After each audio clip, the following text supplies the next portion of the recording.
Hello and welcome to Property Matters, supported by Fairview International Property Consultancy and auctionproperty.co.uk. And you can find our weekly property show live every Sunday on propertymatterstv.co.uk or by searching Property Matters TV in YouTube or Facebook. And if you're watching on our website, we'd love you to hit the Google review button on our homepage and leave us a lovely review.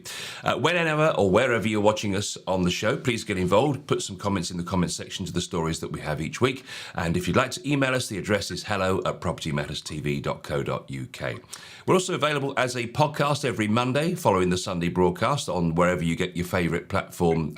You're going to get your podcasts from those ones that are on the screen there now, if you know what those logos mean, which is more than Joe and I do. Now, let's take a look at the property news this week with Joe Joshi. Morning, Joe. Yes, good morning. Good morning, everybody, to those that are listening to us on those buttons that we don't know what we're talking about. And also our viewers who are always here like us on a Sunday morning, always are happy to talk about property matters and all the things that relate to property.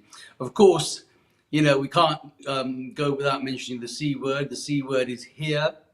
Long time thought about, discussed, talked about. I mean, the shoppers always start way back in September or earlier, early August, I think, about the C word, but it's Christmas week. You know, the Chancellor and the Bank of England have got some amazing gifts up for us all the time.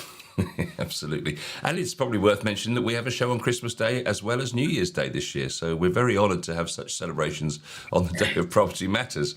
So let's just take a look at the first story of the day. First-time buyers and home movers are increasingly extended their mortgage terms, Joe, to 35 or even 40 years in order to lower their payments. But brokers warn this should only be considered as a last resort or indeed a short-term plan. I guess I think about the fact that, yes, all right, I could extend my mortgage, but never thought about perhaps if I've been better times, bringing the term shorter, paying it off quicker. But I suppose that does make a lot of financial sense, doesn't it? Yes, I think there's quite a varied view on this. I suppose the younger you are, then the longer the term, the better, because it allows you to spread the cost over a much longer period. And also means that you can budget a little bit better across the board. Obviously, the older you are, the longer the term. It's not particularly practical. So therefore, you've got to consider a short term. The only problem with short term, the long term, not that I'm a mortgage broker or a financial consultant, is the amount of payments that you're going to make. So the short term means it's high payments. And that could put a lot of strain on your income and also your outgoings, especially with the current situation that we have with the cost of living that is just sort of fast looming everywhere and in every possible way. So, yeah, I mean, there is a variety of it. Interestingly enough, winding back the tape 40 plus years, 30 and 35 and 40 years were just not even a discussion as a mortgage. We only had maximum of 25 years. And if you did 20, you were absolutely the ding dongs because you must have been really well off and you could afford to pay it off in a shorter space of time. And 25 years is definitely the only number that actually was available. So it just goes to show how things have changed dramatically. And maybe if that was a 40-year payment, I'd probably still be paying them off, so to speak, because 40 years on, you'll be still sort of coming to the end of that 40-year period. But certainly now, the way things are, I think you find that a lot of people are finding it difficult to keep the payments. We still want to be home owners, Paul, and that's something that just doesn't go away. So if it means that you've got to take a payment over a longer period and become a home owner, then that's the route that they're taking. Yeah, I think people are assuming, of course, that there's going to be such growth in the property value over the period of the term of the mortgage, and they no longer see it that it's a contract that you're going to have to complete and then eventually fully own the product. It's a bit like owning a car these days. You know, there was the idea that you took a bank loan and you got yourself a car, and after 5 years you own the car. But now people seem to want to pay a monthly amount and lease the car, and it's similar in a way with a home. And one wonders why there isn't that sort of contract available for people buying property. Although I suppose you could call that renting. Well, But you there never own is. the property then, do you? That's the thing. Yeah, you don't on the rental side. You're not going to end up owning the property, and even the contracts they have with the motor cars doesn't necessarily mean that you're actually going to end up owning the car. What it just generally means is that you're spreading your costs. The ownership of the car still remains very cunning. Actually, still remains the ownership of the dealer that you bought the car from, or the finance company that's going to do it.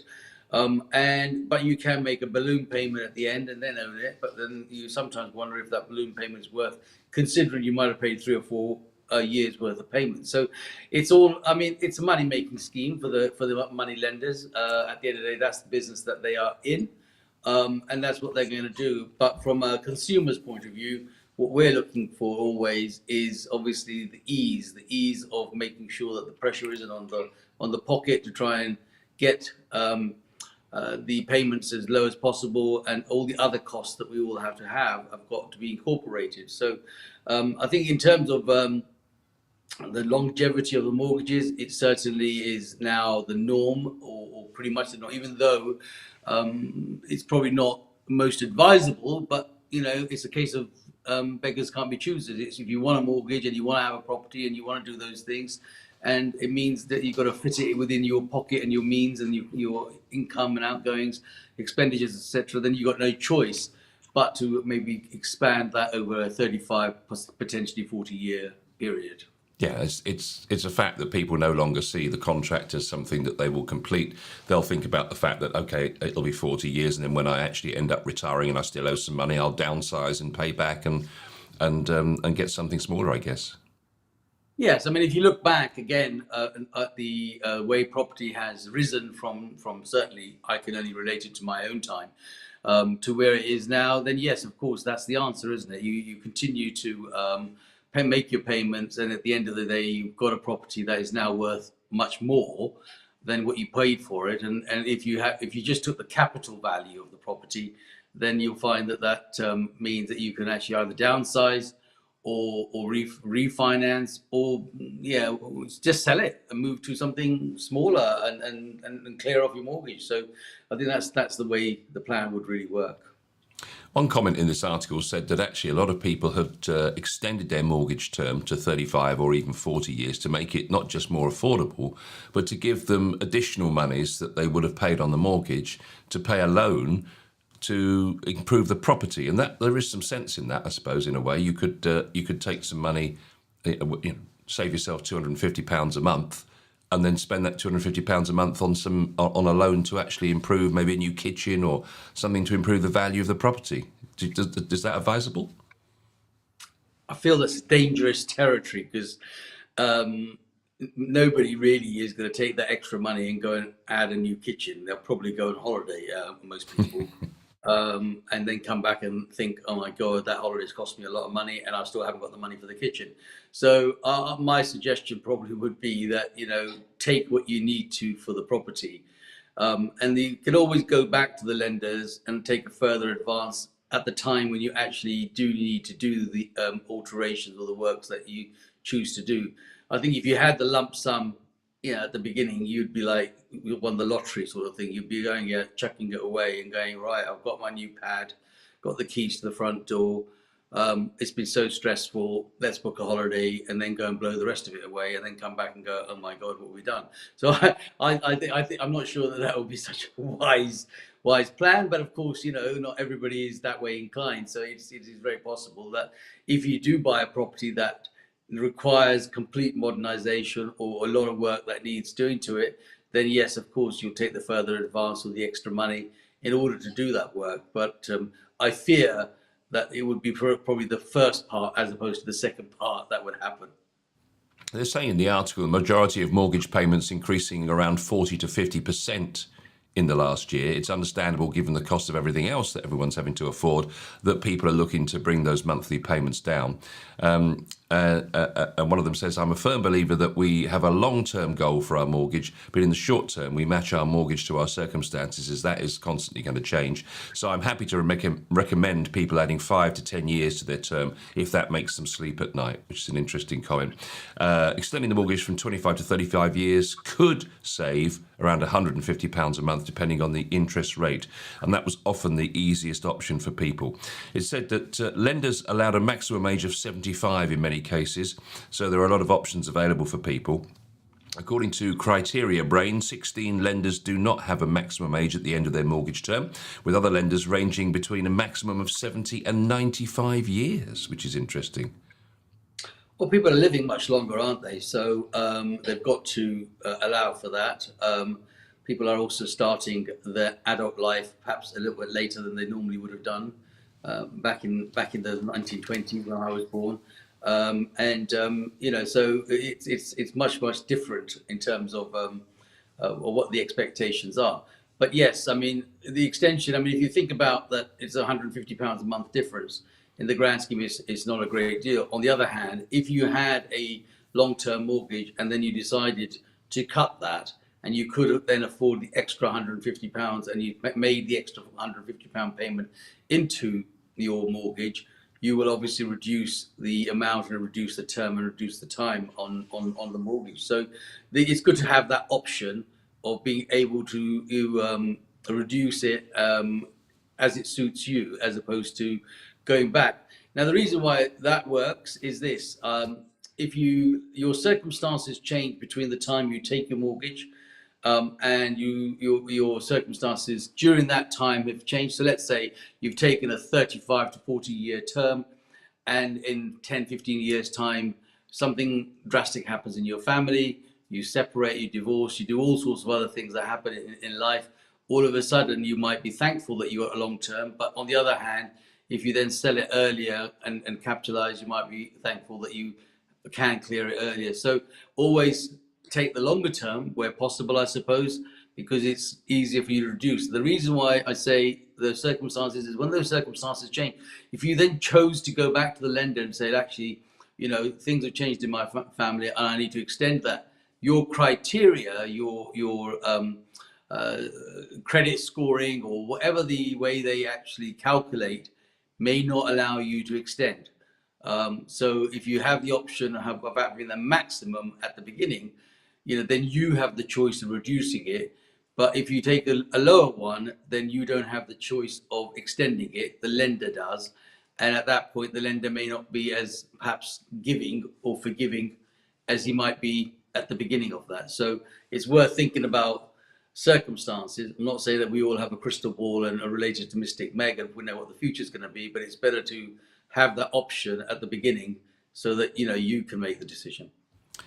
One mortgage broker's here saying one client was due to see an increase in their monthly mortgage payment by almost £600. They decided to extend their term by 10 years, and they reduced the impact of that increase by £400, so it only went up £200. But the overall cost of the mortgage is now significantly higher. But you've got to think about it. It sounds easy to do, and it is actually, think, oh yeah, no worries, we'll worry about that down the lane. But having a mortgage in your 70s can be massively detrimental to your retirement plans, can't it?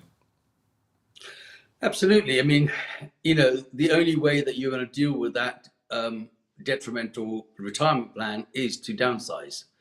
And emotion sometimes doesn't allow us to do that for many reasons. Sometimes it's about your own pride. Sometimes it's about the comfort. Sometimes it's your circumstances. You might just turn around and say, well, actually, you know what? I'm not going to do this. I can't afford to do it. And if I did, you also got to calculate all the costs that may be related in that move. And sometimes it's not particularly viable to downsize, because by the time you've actually paid off moving and paid into buying another place, you almost feel that you may as well just stay put and go through the pain rather than the potential gain. So yes, I mean, nobody wants a mortgage at the age of 70 around their neck, but it's circumstances that may not allow that to change. Yes, because that's something that we forget when we think about moving, is that the actual cost of moving now, with stamp duty and various other things, is just so expensive, isn't it? Yeah, I mean, as I said, if you then spread the cost of that over a given period, you could almost add a certain amount of money to that, and you think to yourself, well, actually, why would I want to do that? Because I'm not the one that's going to gain out of this now. Yes, I'm going to gain the fact that I'll get rid of a mortgage. I may reduce my outgoings overall, but it sort of grinds against the teeth to think that you've actually now have to pay the privilege of somebody else, i.e. the taxations, in order to be able to have the gain of your life. So, as I said, it's personal circumstances, Paul, at the time, and I think a lot of morals come into it. You begin to think, well, I'm not going to allow that to happen. Why should I? And all that kind of stuff that goes on in your head, in order to sort of say, is it worth me downsizing and then paying another stamp duty cost to buy again, and so forth, and all the and above all the stress that you're going to add to yourself in order to do that. I mean, if you weren't going to die at 70 and you're going to live a bit longer, you might just kill yourself by having the extra stress on yourself. So you shorten your life anyway. Yeah, yeah.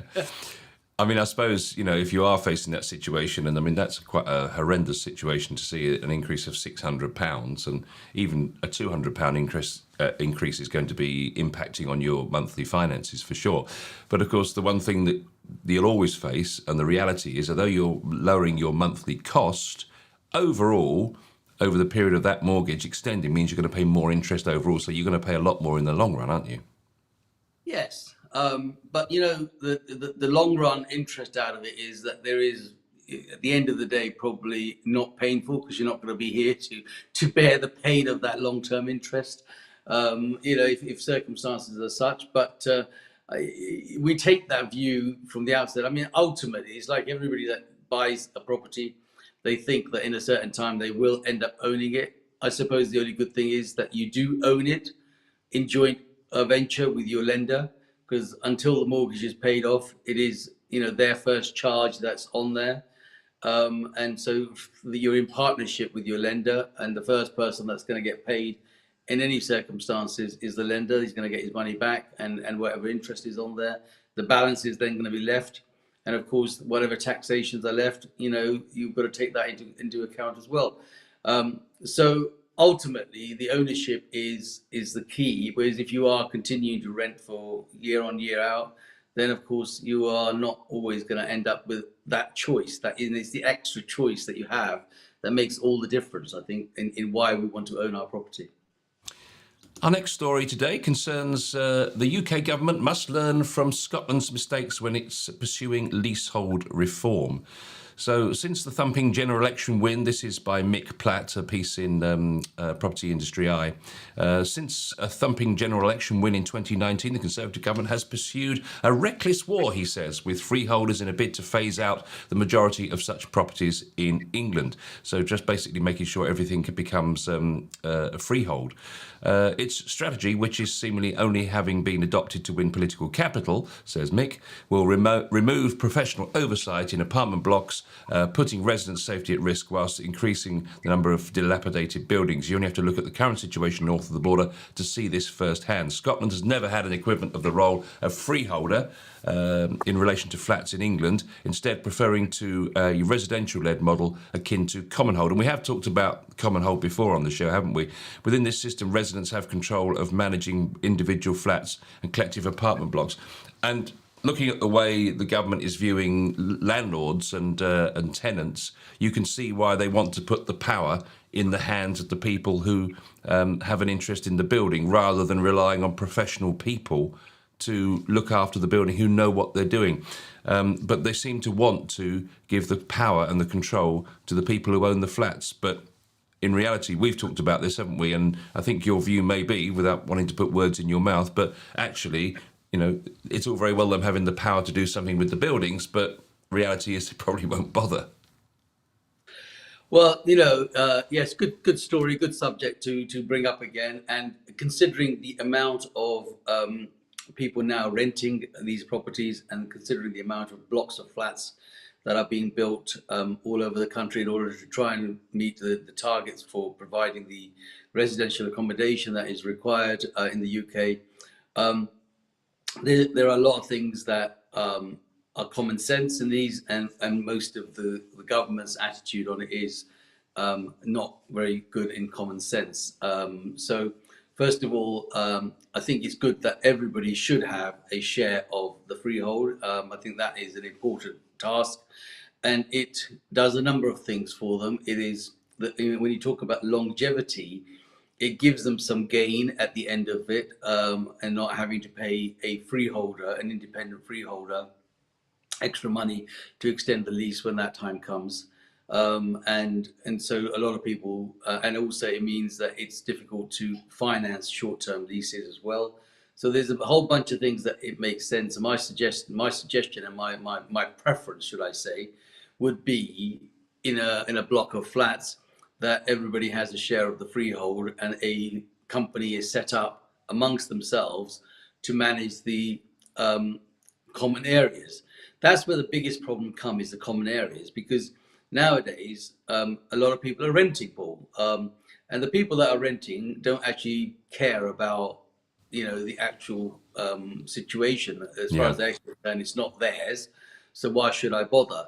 But then there are others that are actually in the same block who do own and want to live there peacefully, and begrudge the fact that there are people renting. So there's a lot of, in fact, there's a lot of leases now actually prevent from people renting their properties out, because the problem it causes in the short term and in the long term. So if you've got let's say a uncomfortable neighbor who is got 3 bikes and God knows whatever else, and it all sits in the middle of the common area, and as he or she takes up their bike up and down the lift or through the stairs, the whole place gets damaged, and one thing to another, they don't care because they just rent it. The ones that live there then start thinking, well, actually, I'm now living in a bit of a hole here, and I don't want to live with these neighbors. And then neighborhood disputes start, and before you know it, you've got yourself a major issue on your hand. And of course, when somebody comes to sell, when these things happen, they've got to make a declaration in their documentation if there's any neighborhood disputes and so forth, which then perturbs people that may be looking at buying something like that to consider even buying in those. So there's a lot of problems that get created in those things. And what they're suggesting, and the north of the border is common hold, is almost like saying, well, I will look after my box. In other words, the 4 walls that belong to me. But I'm not going to be part of the communal areas, and that communal area has got to be dealt with amongst everybody. And let's say there's 10 people in a block. Out of those 10, 7 may be renting, 3 may be owning and living there. The ones that are renting don't really give a monkey. Their landlords probably haven't even visited the block since they owned it. And that's where never the twain shall meet. That's where the problem starts to rise, and makes it difficult. And I think when they look at share ownership, in other words, a share of the freehold, not share ownership, a share of the freehold, I think that then at least makes the scales a little bit more balanced, so that people are involved in maybe the common areas. The owners of those flats are involved in the common areas, and they can actually pass that responsibility on to the tenants that they take on, and say, look, if these things are damaged and you've created a problem, then it would probably come out of your deposit, or take a higher deposit and so forth. So I think there's a little bit more sense in that, because people are going to continue to rent, and they want to rent because they can't afford to buy. Yeah, absolutely. And Mick says that actually it does make sense for that sort of common hold arrangement to be in place in smaller developments. And indeed, my own late brother had a property in London, as you know, a ground floor flat and 2 other flats above. And they bought the freehold some years back from the lady that used to own it. And of course, they then set up a small limited company. And out of that, they all paid in, I think, £75 a month. At the end of the year, they all made a decision, the 3 of them together, what they would spend the money on. And that would either be the roof, or the exterior walls, or indeed the stairway that was the common area between them. And they would decorate them in a rotational way. And it seemed to work very well. And actually, both of the the middle flat was actually rented out, but it was the responsibility of the owner to pay the £75 a month. So the tenant never got involved in paying that, and I would imagine they factored that into the cost of their rent. So it can actually work, I guess, in that situation. But the reality is, as you say, when you get 10, 15, 20, it can become unwieldy. Who's going to pay it? Some people are not that bothered. And actually, recently, I went and stayed in an Airbnb in Richmond, and the flat that we stayed in was absolutely stunning. But the entrance downstairs, because it was a second floor, the entrance area was appalling. It just smelt of damp. The walls were running water. It was appalling. And yet you thought, when you walked in, you thought, my God, what on earth is this place going to be like? And then you get in the flat and it was beautiful. Yeah, well, that takes you to my wholly-hearted comment about first impressions of everything. And in your first 10 seconds, you thought, "Oh my God, what have I let myself into?" And so that makes a huge difference in terms of presentation. But you're right, in both aspects. From your late brother's point of view, which is a great exercise and a learning curve, that where things can work, they can work really, really well. And being a sharer of the freeholder meant that made life negotiating, servicing, managing a lot easier, because there's three people in that sort of block of three, and all were fairly common sense people, that they actually created this company and dealt with it on a rotation basis of the exterior, interior, and the roof. And that would be the right way, in my mind, to deal with whether it's a large scale property or a small scale property. The problem with a large scale property is who manages it. Well, there are companies that deal with these situations. They are set up for management of blocks and things, and they can manage that. You pay them to manage it, because obviously everybody else is busy to do that. And they can help with maintenance, and they can help with the outside and the inside and all that sort of stuff that goes on. It's only when somebody has a freehold, and of course they end up having the long term over it, and then when the lease is now coming to a shorter period, the freeholder kind of holds a gun to your head and say, well, actually, this is what it's going to cost you to renew. And because of that, people either sell earlier, sell at a lower level, and the new people then have to come in and buy.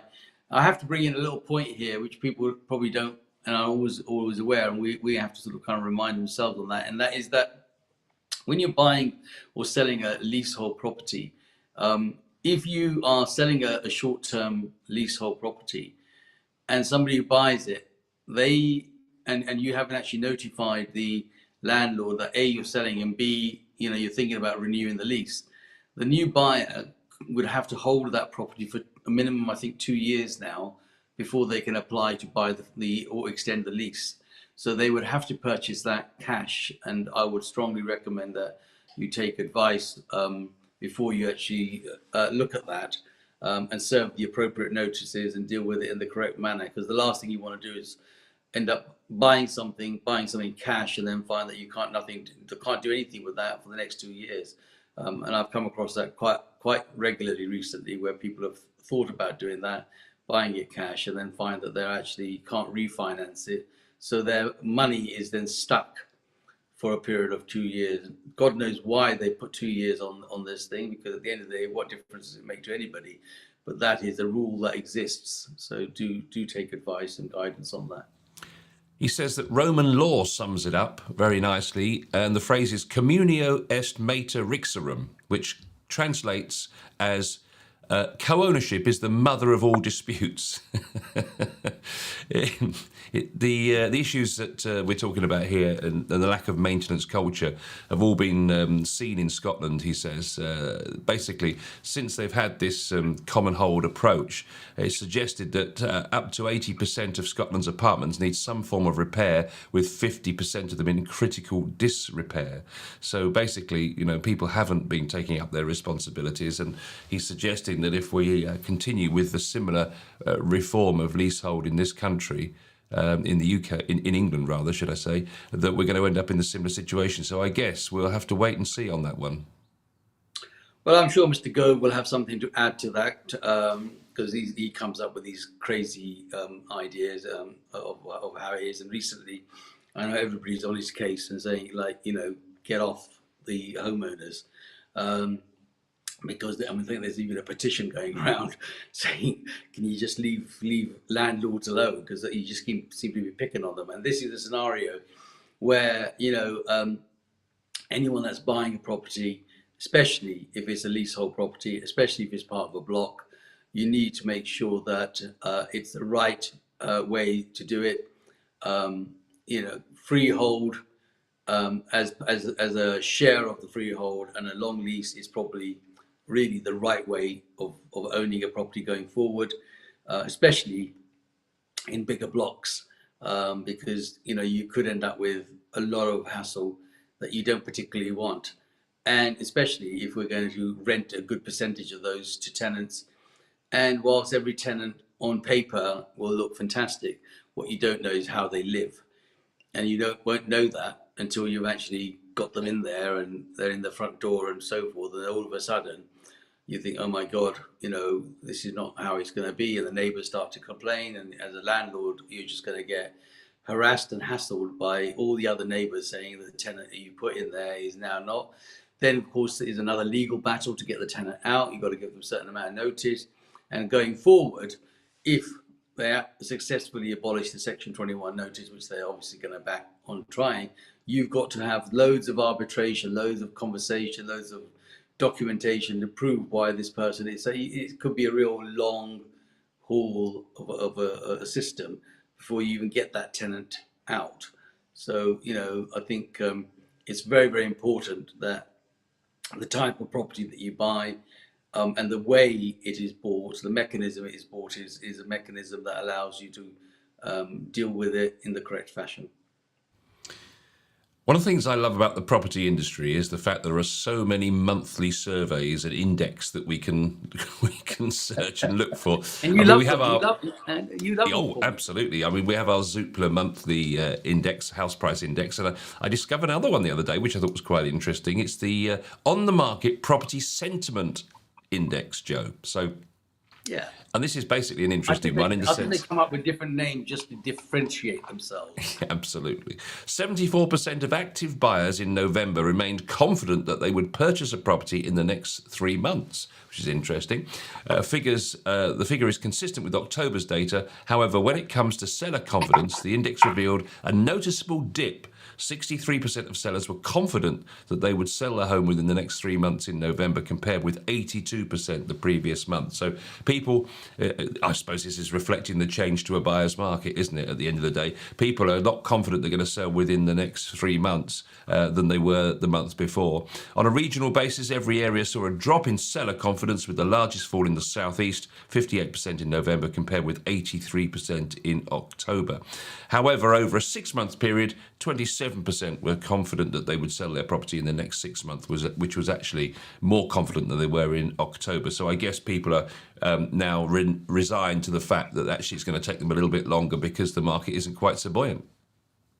Well, the interesting thing about this particular sentimental survey is that it's done at a time that, if you actually put the clock, so just to put it in a bit of a perspective, you start January to December. I mean, first of all, this period that we are in, i.e. December, January, leading up to February, this last couple of months, is probably notoriously the worst possible months to try and think about moving, selling, and doing all, because so many other priorities take place. We now have to, in my opinion, we have to do enough sales, enough business in 6 months to cover 12 months. Because if you actually then break down the rest of the year, combined with bank holidays, school holidays, summer holidays, and any other holidays that actually exist, and then when the king gets, his coronation, another holiday, the queen died, she had another holiday, everybody has a holiday about a holiday over a holiday, and actually 6 months of the year is probably full of holidays, and then in 6 months remaining, you've got to try and make the move and deal with it. So I think these sentimental surveys actually are probably conducted at the wrong time in the first place. Secondly, when you look at them, yes, given the circumstances of the cost of living, interest rate rises and so forth, there is very little chance at this precise moment in time that anyone is going to be selling, unless, of course, it is priced to sell given their personal circumstances. Anyone that is not facing any issues in their circumstances will sit back and wait until such times as that is thawed out, as opposed to, heating the market, doing whatever there, so that people can start to say, well, maybe in February, March, I will start to think about the spring. And given the time of that, we always had spring market was the best market for the properties to start to come onto the market and to sell. And then, of course, summer would slow down because July, August, and early September, it will die. So that's what I'm saying. If you look at the actual calendar, you would end up saying that it's really only 6 months of the year that you have saleability in what I would say a domestic market. In other words, things that you've got to move. For example, kids schooling, outgrowing a property, downsizing. All of those scenarios are given in a certain pattern.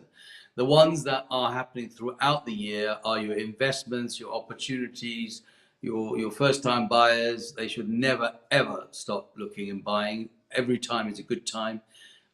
It's just about whether you can get your funds and move. So there are certain people that just must and continue to move, and there are certain people that move because them to move or they need to move.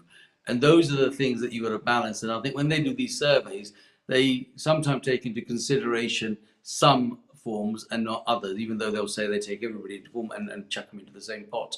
But ultimately, people that are moving at this time of the year, for example, a week before Christmas, coming into January, will be your first time buyers, because they will make conscious decisions and say, you know what, this is my best time to buy. I'm going to buy. It's a buyer's market. I must go out and buy.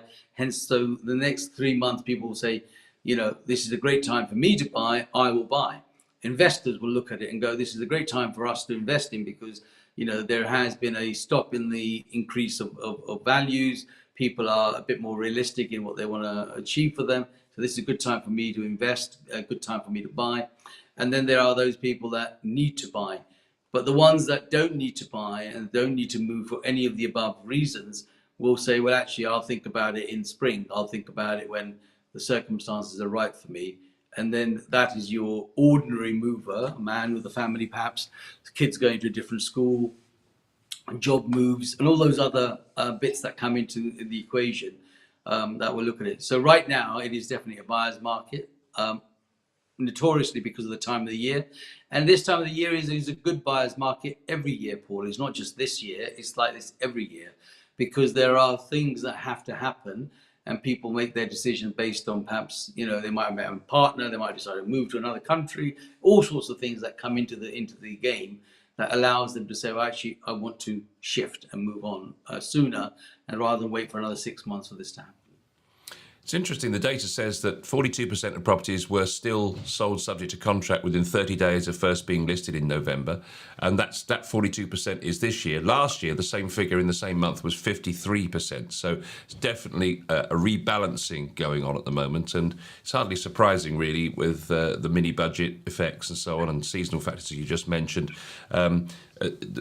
Consumers are a little bit less confident in the short term, but of course, as you rightly say, there are people that will have to move, job changes, that kind of thing, and first-time buyers who finally got the opportunity that they want. So there's always going to be activity going on, but it's more about a rebalancing they're suggesting at the moment. Well, yeah, absolutely. There's a correction in the marketplace. We're probably falling into neutral, if you're using my terminologies, for the time being. Before we start going into drive, it will go into drive. The dreaded mini budget is probably the tsunami that happened in the circumstances that we are all in right now. Thanks to Lady Liz Truss, no doubt she'll probably get a knighthood for actually buggering it up. So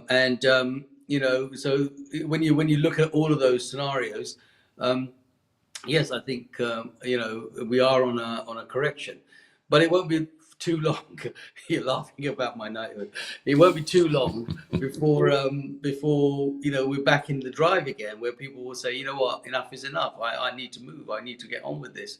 I've got the savings. I've got the opportunity. I've got a new job that allows me to borrow the amount of money that I need to borrow and move forward. And of course, that magical thing about home ownership doesn't go away, Paul. It does not go away. It won't go away because we are of a mindset that, you know, even though we've got to stretch ourselves and take a bigger mortgage and over a longer period, we still want to, where possible, own our own home. And of course, it stresses the importance of having a good, experienced agent to help you with the sale of the property, because actually, if you get the pricing right, you're likely to move a lot quicker than if you sit there hanging on for what is unrealistic. I think in terms of the agent side of thing, of course, you know, every generation is going to evolve. There's a lot of younger people in there, and each comes with an experience that is perhaps not as long as people like me who've been around for a long, long time. So, um, you know, been through, I think now 3 recessions, potentially 4. Seen the ups and downs of all the marketplace, know it warts and all, and that's why I do this with you every Sunday morning. It's about sharing my experience and knowledge and longevity in the business for those that are interested in knowing about it. Those that are not and know it all, then that's fine. But from our point of view, this is why we do Property Matters, because it is about sharing the experience and the knowledge that, you know, I've certainly gained in the 40 plus years, and those that are involved around us have that experience. Even from your point of view, you just share the situation that happened within yours, and that's all about experience. It's all about knowledge that we can share, and that's the beauty about this business, that there is so much experience. But getting yourself a good agent, good guidance, good advice, you know, good legal advice is very, very important. And if Bob was here, of course, he will turn around and say that it will be good mortgage advice as well. And without the mortgage and the money, there is no deal. So, you know, it is very important to bring on the right people. Indeed, it is. And that brings us to the end of this week's Property Matters, which reminds me we've got 7 days until the big day. And that means we have a show on Christmas Day, which is going to be an interesting one. So looking forward to that. So if you really have nothing better to do on Christmas Day, please join us for Property Matters, 10 a.m. as usual. We'll see you then.